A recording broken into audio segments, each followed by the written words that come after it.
ازيكم يا شباب؟ عاملين ايه؟ يا رب دايما بخير وصحة وسعادة. كل سنة وانتم طيبين بمناسبة حلول شهر رمضان الكريم. ان شاء الله الفترة اللي جاية هنعمل تصاميم كتيرة جدا تخص شهر رمضان. احنا طبعا بنشتغل لعيادات وبنشتغل لسوبر ماركت ومطاعم وكافيهات، ويعني عندنا في كوليكشن كبير كده نشتغل عليه ان شاء الله الفترة اللي جاية. في التوتوريال ده انت هتتعلم ازاي تعمل تصميم حاجة جميلة جدا وبسيطة في نفس الوقت، وهتتعلم خدعة انت لما هتعملها هتغنيك عن حاجات كتيرة ممكن تبوظ التصميم بتاعك او تطلعه مش احسن حاجة. في التوتوريال ده في الاول احنا هنيجي نشتغل على الصورة دي. انا سحبت الصورة دي ونزلتها هنا كده مثلا. طيب لو انا جيت خفيت الباك جراوند هلاقي ان الصورة بتاعتي ليها في باك جراوند ليها بيضة. تمام. في ناس ما بتحبش تقص او بيبقى عندها مشكلة في قص الباك جراوند نفسها، وفي ناس عادي ممكن سيلكشن على طول تقوم جايه قصها.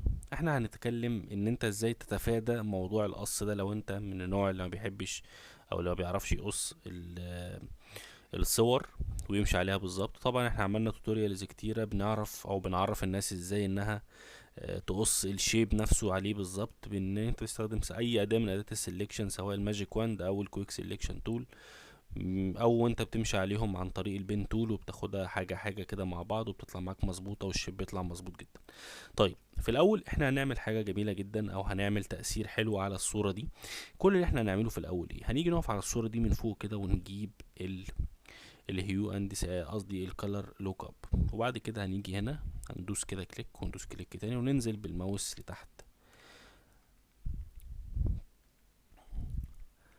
الميزه في الكالر لوك اب ان هو بيديك افكت جامده جدا. يعني مثلا انا من نوع ممكن نجيب الثري ستريب ده بالظبط، خلينا في الثري ستريب لوك. تمام. بصوا ده قبل وده بعد، قبل وبعد. تمام. ايه اللي هنعمله تاني؟ انا بحب اشتغل على الشادوز اكتر من ما الصورة واضحة كده. لا، انا عايز اخلي الشادوز باينة اكتر عشان تدي انطباع ان الصورة معايا واقعية اكتر. هعمل الكلام ده ازاي؟ هاجي اقف على الصورة نفسها اللي احنا اشتغلنا عليها وهاجي اقف هنا، وبعد كده اجيب الكيرفز، ومن الكيرفز اقدر اغمق واقدر افتح. احنا عايزين نغمق بحيث ان احنا نبين الشادوز اكتر. ممكن نغمق كده. تمام. انت بتغمى على حسب ما عينك شايفة الموضوع كويس. انا شايف كده بصراحة الموضوع احسن. فوق الكيرفز هجيب حاجة اسمها الهيو اند ساتيوريشن. بص الهيو اند ساتيوريشن بيعمل ايه؟ لو انا جيت سبت الكالرايز اللي تحت ده، الكالرايز ده بيدي لك ان انت تاخد لون معين تشتغل عليه. انا هنا لما بسيبه بشتغل في الساتيوريشن او في الهيو الموضوع معايا بيختلف. لو انا جيت جبت دي للاخر بيبقى هات لي الالوان وبيقلبهم لي زي ابيض واسود. لو انا جيت للاخر هنا هيغمقها لي جدا. انا مش عايز الكلام ده. هنرجع الكلام ده تاني كده زي ما هو، خليه صفر زي ما هو كده. وبعد كده ندوس كالرايز. الكالرايز بيعمل ايه؟ على حسب اللون اللي انت واقف عليه في الهيو وبترفعه في الساتيوريشن بيطبق اللون ده. طيب انا عاوز اللون يبقى شوية رايح للمية.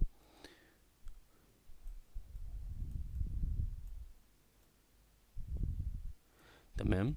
ونخلي الاوباستي بتاعه قليل بحيث ان انا بس عايز اعمل حاجة معينة، عايز اخفف شوية اللون ما يكونش جامد كده يعني. تمام.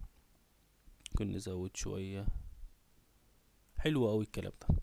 احنا كده عملنا يعتبر الارضية بتاعة الشغل بتاعنا. انا شايف ان ده كده كويس جدا. نحط كل ده في الجروب ونعمل له نسميه مثلا بروجكت. تمام. ايه اللي هيتم بعد كده؟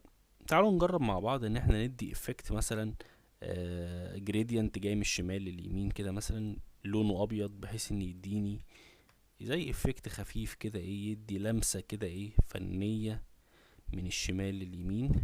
ممكن ندوس كنترول جي وندوس كليكتين هنا كده ونخلي ده 180 عشان يجي من اليمين للشمال زي ما انتم شايفين كده. ونيجي هنا كده مثلا. حلو جدا. واخد الاتنين دول انزل الاوباسيتي بتاعهم صفر وابدأ اظبط بناء على عيني انا شايفة ازاي. تمام. ايه اللي هيتم بعد كده؟ نعمل ايه الخطوة اللي جاية؟ انا شايف ان احنا ممكن نضيع الشادو ده، نخليه جاي من جنب واحد. اوكي. تمام. احنا معانا هنا ماتيريال ايه؟ معانا مثلا ممكن يكون ده الوسيلة بتاعت التقسيط مثلا. نخليها هنا. في العادي او في الطبيعي ان انت ممكن تستخدم فونت هيليق معاك على كل حاجة. يعني بجد الفونت ده وهم اسمه جي اي اس اس 2. طبعا جي اي اس اس 2 ده فيه اكتر من فونت. لو انا كتبت كده جي اي اس اس 2 هلاقي ان فيه الفونت تو لايت وتو بولد وتو ميديوم ومش عارف ايه. احنا ممكن نختار الفونت ده، نخلي مثلا السكيل بتاعنا 12 ونكتب مثلا الاسنان ميت سكتشي عليها. تمام. انا شايف وانا لما جيت اكتب الكلام بيجي من الشمال لليمين. طب انا عايز الموضوع ده يتحل معايا، اعمل ايه؟ هقف زي ما انا كده على اللاير بتاع الكتابة، هلاقي فوق هنا 3 علامات. هختار اللاير اللي على اليمين، او يعني اقول له خلي لي الكتابة او التكست تبدأ من اليمين للشمال. وبعد كده ادوس كنترول ايه عشان احط بالظبط التكست في نص البروجكت اللي انا شغال عليه. تمام. ممكن اعمل كده، اصغر دي كده شوية، واجيب اللايت ده اخليه مثلا ميديوم. الميزه في الفونت ده ان هو فيه يعني في حاجات جامده جدا، في اشكال ويعني وطريقه كتابه وهم. ومعظم الاعلانات هتلاقيها مكتوبه بالفونت ده. ليه؟ لانه فعلا حرفيا فونت يعني حتى المنظور بتاعه كويس. تمام. احنا بنجرب ناخد لون كده ايه تبع الازرق، ممكن ناخد لون كده ايه كويس. نعمل حاجة تانية عشان بقى نطعم الموضوع ده برمضان. يعني احنا ممكن نفتح ناخد اللاير ده. طبعا البروجكت دي لو انت حابب تاخدها انا اسيبها لك مفيش مشكلة خالص. هاخدها كنترول سي واجي هنا ادوس كنترول في عشان تنزل كليبنج، تنزل فيكتور سمارت اوبجكت. تمام. هلاقي ان هنا في حاجة ان الفيكتور اللي نزل ده انا حطيته فوق طبعا تحت التكست عشان ما يعمليش مشكلة على التكست. ممكن نطلع الكلام ده فوق برضو. الفيكتور لقيته عمل على التصميم او الهيرو بتاعي. طب انا اعالج الموضوع ده ازاي؟ انا هاجي اقف على الفيكتور نفسه وادوس على اعمل له لاير ماسك باللون الابيض كده، واجيب الفرشة الفيدد بتاعتي مثلا واخلي الفلو مثلا 20%، ونكبر الفرشة كده وامسحه من المكان اللي انا عاوز امسحه منه. طبعا هخلي اللون الاسود لان اللون الاسود وانت واقف على اللاير ماسك معنى كده ان انت بتقول لي او بتقول له امسح من على اللاير ماسك، مش رجع تاني اللون عليه. لو انا عملت كده وابدأت امسح هلاقي ان الاشكال دي او الزخارف دي بدأت تمشي معايا. جميل جدا. ايه تاني ممكن نعمله في البروجكت ده؟ طبعا انا لا غنى عن الالستريتور وعن البروجكت اللي ممكن تجيبها فري جدا من فري باك. انا مثلا هحتاج اخد الفانوس ده. طبعا انا لو فتحت بروجكت على الالستريتور وجيت وقفت على اي لاير هلاقي كل اللايرز دي محطوطه في جروب. طب انا عاوز بدل ما افضل ادوس كليك يمين وان جروب ان جروب الكلام ده كله، انا عاوز اخد اللاير بتاع الفانوس ده. هعمل ايه؟ هقرب كده وادوس كليكتين وبعد كده هقف على اللاير هلاقي ان هو عامل لي كوليكشن الفانوس والنجوم والكلام ده. طبعا عايز الفانوس ده بالخيط بتاعه بس. هدوس كليكتين تاني. تعالوا نعملها تاني، نقف هنا وندوس كليكتين وبعد كده نقف هنا وندوس كليكتين، نقف هنا هلاقي ان هو علم لي على الفانوس. هاخده كنترول سي كنترول في وانزله من هنا مثلا كده عشان يبان بس ان احنا معانا حاجة تدل على رمضان مثلا. ممكن نقلل الاوباسيتي بتاعها شوية، وممكن ناخد نجمة من دي.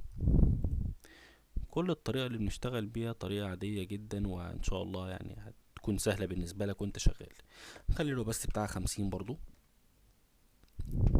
ممكن نحطهم كلهم في جروب ونديهم لون مختلف، وليكن هيبقى اللون ده.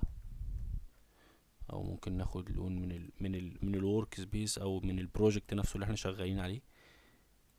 بتبقى الحاجة بتبقى ماتشنج اكتر لما بتاخد الوان من البروجكت نفسه. تمام. انا شايف ده كويس. ممكن نبص عليه لو خليناهم 100%. كويسين. ممكن ناخد كوبي تاني منه، هندوس كنترول جي وانا معلم على الاتنين لاير مع بعض. بعد كده ادوس كنترول حرف التي عشان يعمل لي سيلكشن عليهم، وادوس رايت كليك وبعد كده ادوس فليب هوريزونتال عشان يعكسهم لي، وبعد كده اجيبهم هنا في الحتة دي بحيث ان احنا نبقى ظبطنا الموضوع يعني قدر المستطاع. ممكن نعمل ايه كمان؟ نيجي مكان التكست اللي احنا كتبناه ده. احنا بس كتبنا اي تكست كده علشان خاطر نبقى عارفين ان ده مكان بتاع التكست. يعني طبعا تابي دي هي شركة او وسيلة بتقسط لك الحاجة بتاعتك او بتدفعك، يعني مثلا القسط بتاع علاج اسنانك بتاع مشترياتك، يعني بتقسط لك، هي وسيلة دفع او وسيلة تقسيط يعني بنشتغل بيها. ممكن نكتب تكست تمشي مع الموضوع مثلا، وليكن هنقول كشوفات اسنانك بسهولة مع تابي. تمام. وبعد كده نخلي ان الكلام بتاعنا ده يبقى في النص بالظبط، وهنيجي نحطه هنا مثلا بالمنظر ده. تمام. ارفع تابي دي فوق شوية عشان ابقى برضو ماشي تبع البراندنج. هاخد اللون بتاع تابي واشتغل بيه هنا. لو انا مش حابب ممكن اخد لون تاني من الباك جراوند، يعني لو انا خدت اللون ده واشتغلت بيه هيبقى ماتشنج جدا. دي تريكايه حطها كده في ذهنك وانت شغال. لو خدت اي لون من الصور او من البروجكت اللي انت شغال عليه هيليق جدا. بس خلي بالك من حاجه، انا دلوقتي عندي الباك جراوند بتاعتي لونها ابيض. تمام.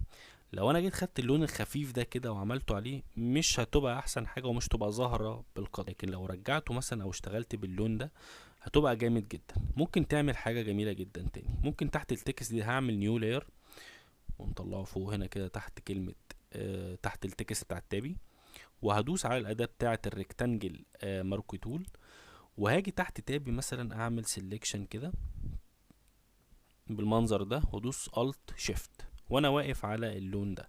تمام. اللون ده مش واكل شويه مع كلمه مع تابي. طيب احنا ممكن نعمل حاجه حلوه، هنيجي على كلمه مع تابي دي ممكن نخليها باللون ده هتبقى لايقه. ممكن لو خليناها برضو بالالوان اللي هي نغمها كده تبقى لايقه. ممكن مثلا اللون ده. تبدأ تجرب الموضوع معاك هيمشي ازاي. ممكن لو خليناها زي ما هي كده تبقى برضو كويسة. منها انت اشتغلت بالبراندنج بتاعك او بالكالر بتاعت اللوجو بتاعتك، ومنها برضو انت بقيت ماتشنج مع التصميم نفسه. التصميم سهل جدا. انت ممكن تحت هنا كمان تحط مثلا كلمة كده خفيفة. هنخلي الفونت مثلا 7، نقول تطبق الشروط والأحكام، ونخليها في النص. وهو عادة الحاجات بتاعة تطبق الشروط والأحكام والكود الضريبي والحاجات دي بتبقى صغيرة جدا، وبتبقى مثلا في الجنب هنا كده. وممكن في الناحية التانية نعمل مثلا كأننا هنكتب ويب سايت. هنجيب الفونت بتاع جسم، نختار مثلا اللايت ونكتب مثلا www.tabi.com/eg مثلا. يبقى احنا كده عملنا الويب سايت بتاع تابي معانا برضو في نفس الوقت، وادينا شكل كويس للتصميم بتاعنا، وفي نفس الوقت التصميم خفيف جدا وشكله كويس. ده حاجة بسيطة من الحاجات اللي هنعملها الفترة اللي جاية ان شاء الله في الشانل عندنا. اتمنى يكون الفيديو عجبك، واتمنى برضو ان انت دايما في شغلك حاول انك تستخدم حاجات خفيفة وتبقى شكلها كويسة، مش بهرجة وحاجات كتيرة والكلام ده. وركز جدا على الحتة بتاعة الباك جراوند دي. احنا جايبين الصورة بالفعل عليها اللون ابيض في الظهر، فاحنا عشان نعادل الموضوع ده خدنا لون الباك جراوند هو من نفس لون الباك جراوند بتاع الايتم او بتاع الاليمنت اللي احنا شغالين عليه. اتمنى يكون التوتوريال عجبك. انا هسيب لك الحاجات دي في الديسكريبشن بحيث لو حبيت تشتغل عليها، وان شاء الله الفترة اللي جاية فيها توتوريالز كتيرة هتفيدك جدا في الشغل. واتمنى ليكم وقت طيب.